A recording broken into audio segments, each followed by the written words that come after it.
Hi, it's Jonas Johnson with evolvemybusiness.ca, and I want to introduce you to a very important person, Heidi Grant Halvorson, and she has been instrumental in creating some of the leading research on developing effective habits and behavior change.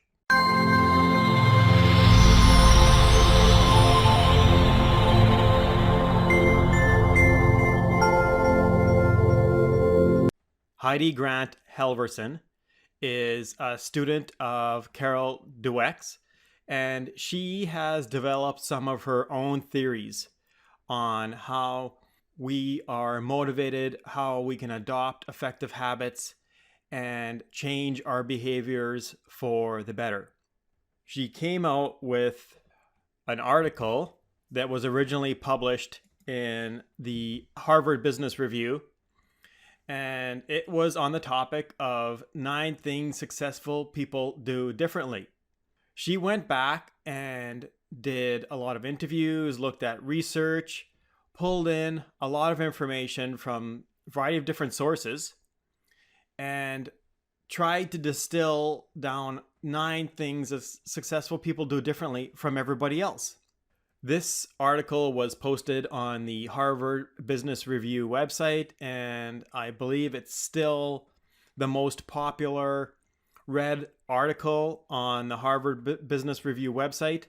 So then she took it to the next level and she made it into a very short book, which is a very nice, easy to read, and I find well supported based on the research and her insight. So one of the key things we need to think about is what do you need to do? So we need to be thinking in terms of how we can take away these 9 factors and apply them to your specific situation. They can help you with changing your behavior as well as changing the behavior of other people. One of the things that she highlighted was get specific and try to be as specific as possible. There's many reasons for that. One of the main reasons is it's something that you can work towards, and you know exactly when you have either met that target or not met the target. So here's an example. If you're looking at how you want to lose weight and you set yourself a goal being that I am going to lose weight. Okay, so you haven't specified exactly what that looks like. Do you want to lose 20 pounds? Do you want to lose 1 pound? From setting a goal of I want to lose weight, it's very hard for you to gain feedback of whether or not you're on track. Are you meeting your goal? Are you not meeting your goal? Versus a more specific goal will be I want to lose 5 pounds in 30 days. Now you've got something that's measurable, you've got a deadline, and you can know whether or not you're on track. 30 days, divide that by 5, and then now you've got a target for where you should be losing weight on a smaller scale. It gives you an idea of whether or not you are going to hit that target.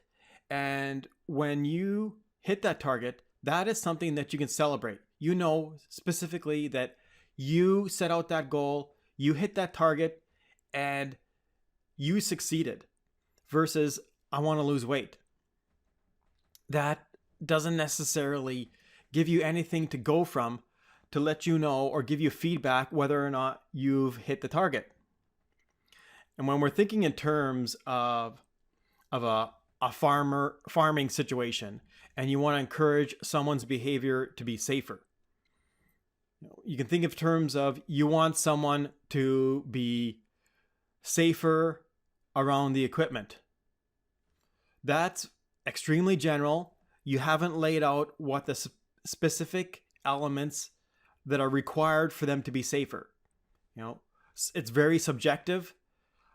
Someone could feel that they are being safe around the equipment when, from someone else's perspective, they are absolutely not being safe.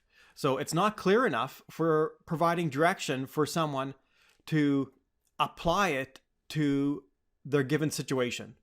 Versus every time you use the grinder, I want you to use your eye and hearing protection. That's something very specific. That's something that can be tracked. That's something that there's an immediate feedback mechanism of whether or not someone is actually following it. They're either wearing their protective eyewear and their hearing protection, or they're not. So that is something that you can reward as well as encourage when someone is not following the behavior.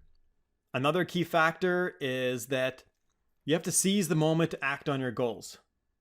So what you need to do is you need to take advantage of opportunities that present themselves so that someone has the ability to apply their tasks. So a good way to do this is to set up timeframes. If you're thinking of terms of you want to lose weight and you want to go to the gym, well, what you need to do is you need to set aside timeframes for when you should be going. Looking at going on a regular schedule, Monday, Wednesday, Friday, and making those that time blocked off and ensuring that nothing else is going to have an impact on that,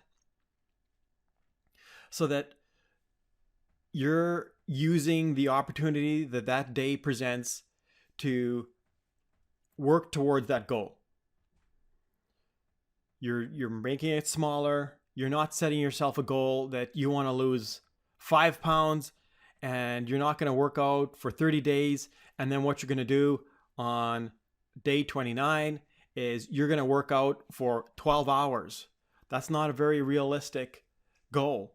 What you need to do is you need to break it up more. And if the opportunity presents itself for you to get some exercise, take it. Because once that time is gone, you can't get it back. And the more opportunities that you seize on to take advantage of that, then you can build on that.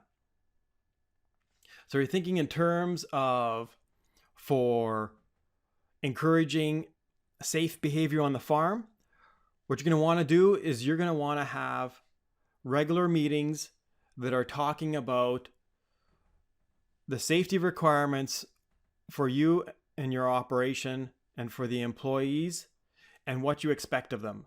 And do that on a regular basis and set aside that time so that everyone knows that at that time you are supposed to be having that meeting. And maybe it's at the start of the day before people have gone off and have gone in their different directions. Maybe it is at coffee break or it is at lunch break. But what you want to do is you want to set aside that time, make it consistent, and don't lose that opportunity when you have those people together to talk about things that are important for encouraging safer behavior.